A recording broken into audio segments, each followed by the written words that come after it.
Ayolimiz 100% depressiyadan chiqib ketdi va homilador bo'ldi. Ayni o'sha kun ovulyatsiya bo'lish kerak. Men ovulyatsiyani kutib turibman. 3 ta folikullar turibdi. Hammasi yorilishi kerak. Meni niyatim egizak farzand qilib berish, shu qiz dardiga malham qilib berish. U yana kasal tomonga o'tyapti-da. Kasal tomonga o'tib olib, shunaqa deydi. Endi men unga aytdimki, "Sen qanaqa odamsan?" dedim. "Men senga shuncha jon kuydirib, sen nima kasal tomonga o'tib olding?" dedim. "Shu gruppadan hoziroq chiqib ketmasang" dedim. "Hozir onlayn holatda to'lovingni orqaga qaytarib beraman. Rahmat deshing ham shart emas menga. Shu gruppadan hozir chiqib ketasan" dedim. O'sha zahoti ayolimiz gruppadan chiqib ketdi, o'sha gruppadan chiqib ketdi. Xudo xohlasa depressiyadan ham chiqib ketdi desam ham bo'laveradi. "Opa rahmat" dedi. "Men o'zim siqib yurgan ekanman. O'zim depressiyaga tushib, o'zim qiynab yurgan ekanman.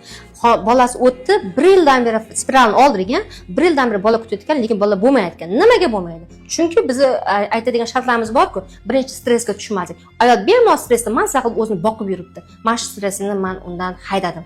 Ayolimiz 100% depressiyadan chiqib ketdi va homilador bo'ldi.